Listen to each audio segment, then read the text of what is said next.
Hello, and welcome to whatever this is.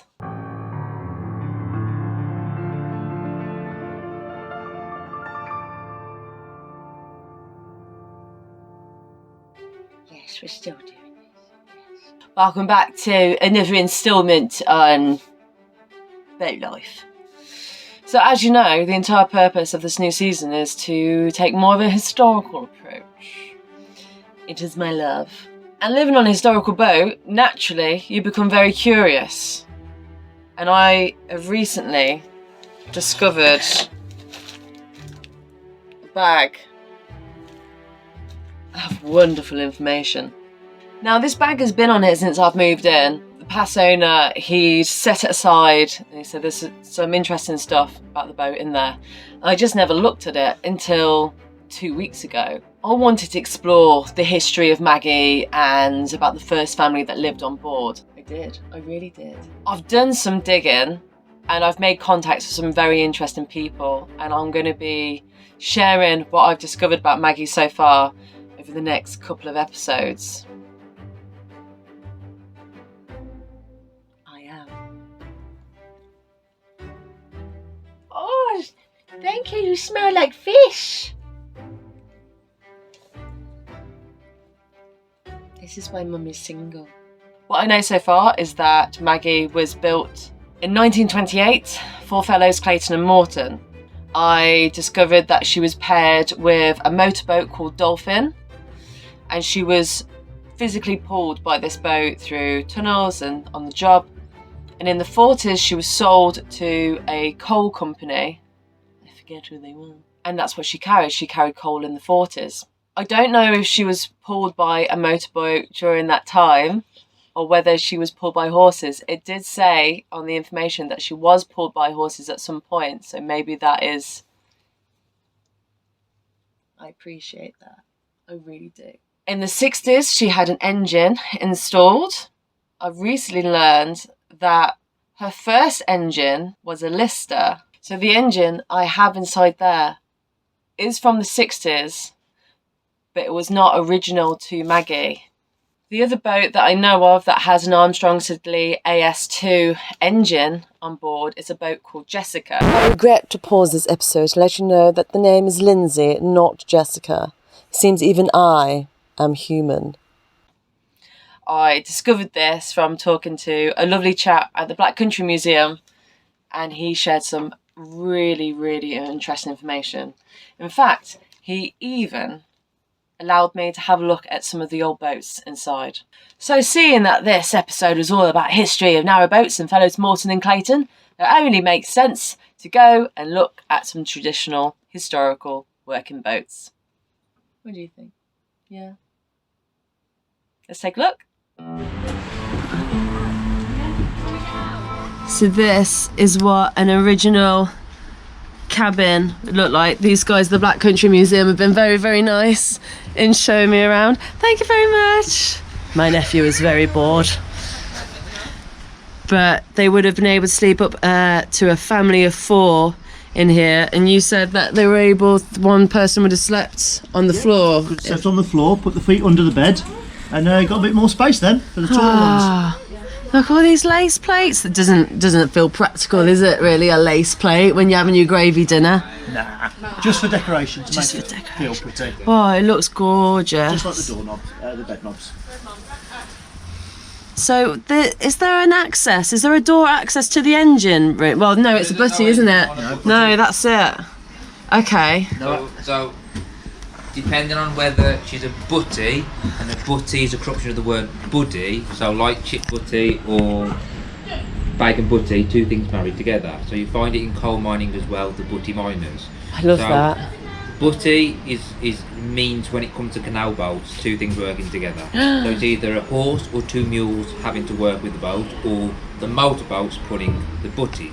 Yeah. So if it's pulled by a horse, it's a horse boat. If it's pulled by an engine, it's a butty boat. I know mine was paired with a boat called Dolphin, a motorboat, but she was also pulled by horses when...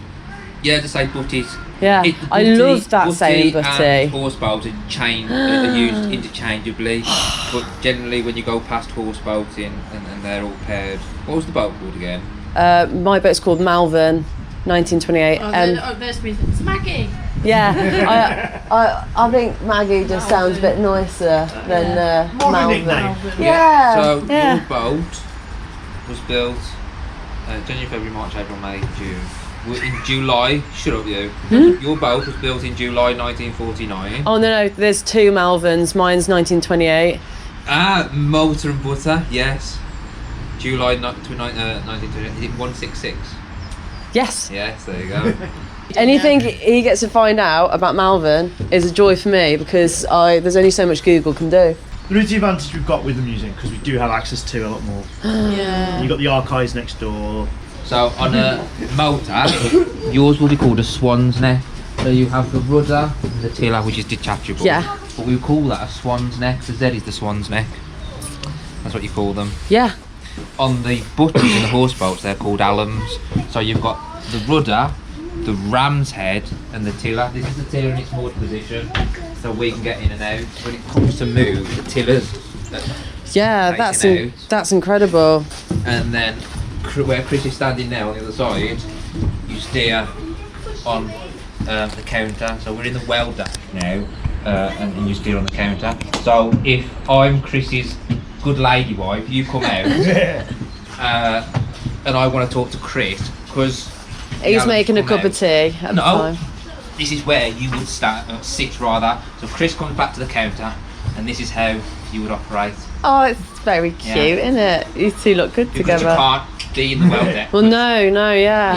Space. So this is how, if I want to talk to Chris, I'm either inside or we're having that, and then Chris is in between me doing like that. Oh, nice. And you can't communicate with the motor because of the noise and the distance. If we were long lining, there'd be probably 100-foot row in between the butty and the motor. So at that point, it's like concentration, harder to steer this than the motor because you've got no control basically. Yeah, I mean, so if you were gonna leg it through a tunnel on this boat, would you have done the plank on this boat, or would you have done it on the top cabin to go underneath the tunnels? If she's being pulled by motor, the motor will take it through. Oh yeah, I suppose. But yeah. yes, they will be legged at the front. Or if she's got her cloths on, you would lie on the top of the cloths, and one person could. Yeah. That's could leg the so boat. impressive. That. If you recognise this bit, this is the part where they used to use Charlie's Yard in Peaky Blinders. And talking of such, here's another Fellows Morton and Clayton narrowboat. Wow. So she's probably the most original Yeah. boat on the network. Step inside if you want, have a proper look, just going Yes. backwards. Go. Going backwards. Wait, right. Oh. Oh yes. Yes. Yes. Yes. Get inside. This is exactly like Maggie. It's exactly like Maggie. This is amazing. Pull the, Stepping into Peacock, an original 1915 Fellows Morton boat, was an incredible experience and only made me more determined and more inspired than I'd ever been to reinstate Maggie's back cabin to how it should be. And I was so thankful for this experience. The only Christmas decorations boat people would decorate the boats would be by putting a ribbon around either the oil lamp or the candle. That's the only decoration you would find at Christmas in a boat cabin. It seems quite short, like how would you stretch? Well, yeah, because legs? compared to the butties, you've got the gunnels. Yeah. So that's why mum and dad, or whoever was in charge of the families, if it was a working pair, mum and dad, whoever's in charge would prefer the butty because you've got no gunnel, so it's a wider bed. Yeah. And it's same thing with you cooking or wanting to live. There's a prop shaft and an engine, so everything's risen. Whereas on the butties, you've got the entire depth of the floor to the height of the ceiling in here. See, I've got these as well. I have like an acceleration wheel. Engine have you got? I've got an Armstrong Siddeley. Very nice. Yeah. So I was looking after a boat called Lindsay. Lindsay. And she was one of the last boats to be ordered by British Waterways. She's got an Armstrong. Is she? They're lovely engines. It's so nice to talk to someone who knows about this stuff. Yeah. So Armstrong Siddeley, the engine is still there. Where is Lindsay? Lindsay's just been brought by the Chamberlain family, so who have Mountbatten and Jellicoe, the fuel boats. So Mountbatten and Jellicoe are Admiral classes, and they've got another one. Oh well, Keppel, and now they've got Lindsay and Keppel, who are another pair of Admirals. So Chamberlain fuel hire. Yeah. See. There we go. 1912 liner that cost $1.5 million. Oh, Titanic's. You got newspapers there from 1912.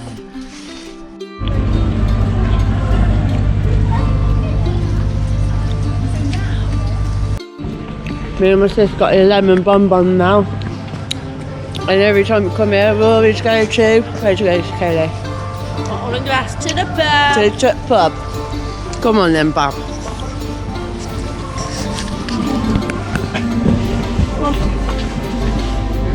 Oh, it's been warm now.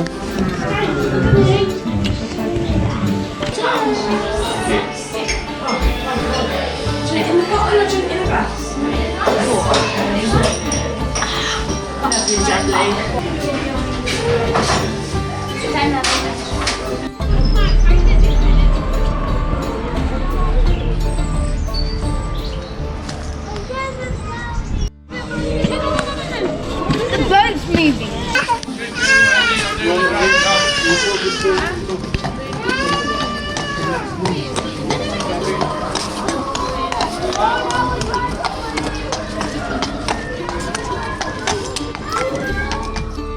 Now, the Black Country Living Museum is one of my favourite places. Me and my family probably visit it 2 to 3 times a year. If you get a ticket, you can use it for an entire year. It's a perfect working Victorian town where people can come and see what it was like to live back then. There are people inside the houses, there's horses going around, and there's usually always someone there who would love to talk to you about their particular specialty.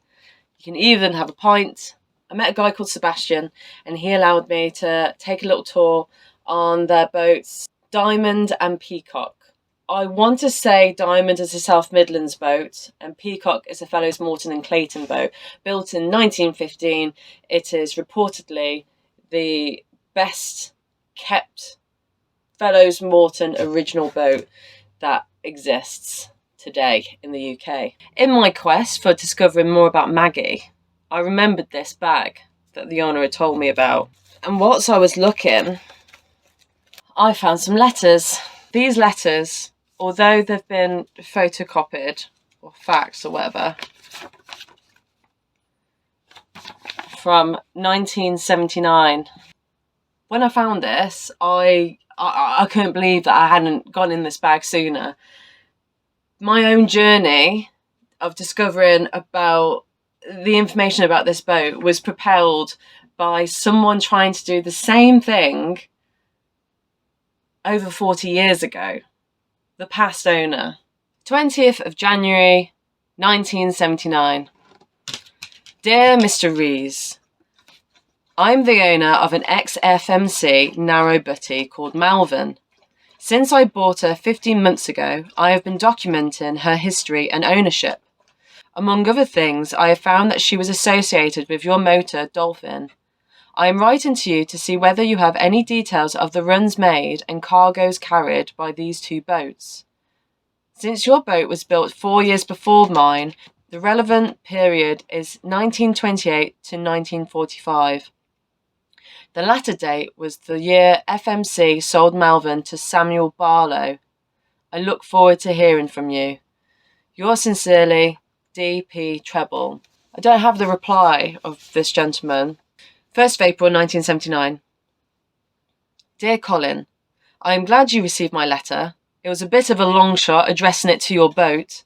Since writing to you, I have made considerable progress in uncovering the history of Malvern. It sounds as though you may be embarking on a similar exercise with dolphin, so I thought it worthwhile to give you details of the main references and the information obtained. 1. BCN registration. If your boat was based in Birmingham, it will have been registered and gauged for the BCN. I obtained full details of Malvern's registration from Malcolm Brain on payment of a £5 donation to the Shropshire Union Canal Society. These details are quite revealing since they give the original dimensions engaging statistics.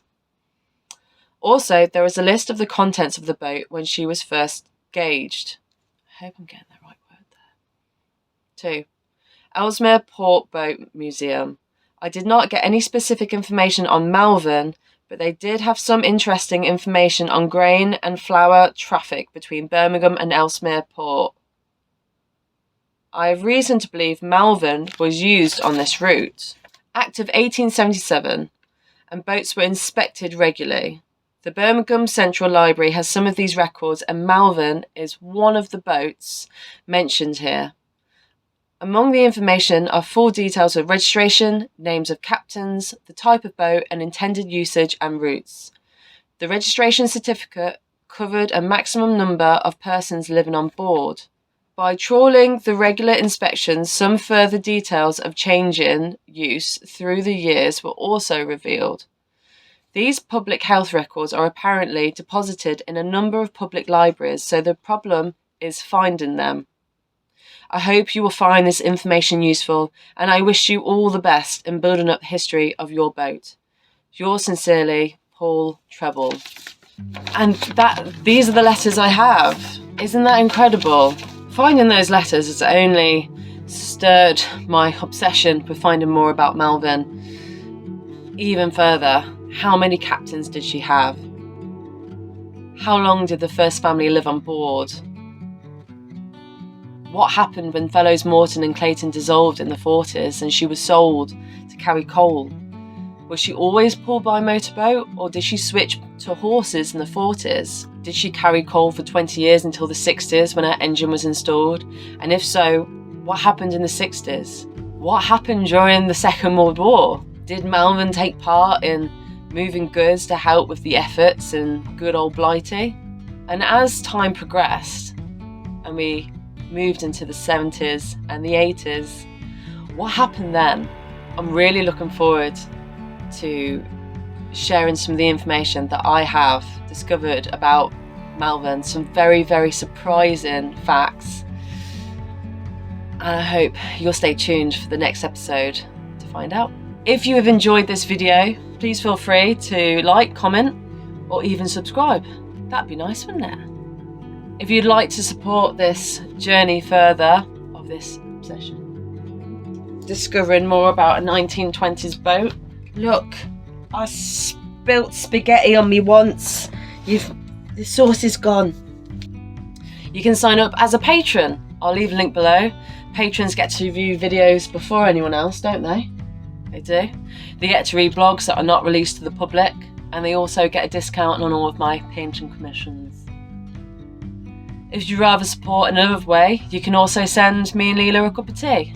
I have a link to Tip for a Cup of Tea just below, and it will go on tea, treats for Leela, and also coal as we get through the final months of winter. Once again, thank you so much for all your love and support. It's been such a lovely adventure, and oh God, I get to do it with this one. I love you. I love you.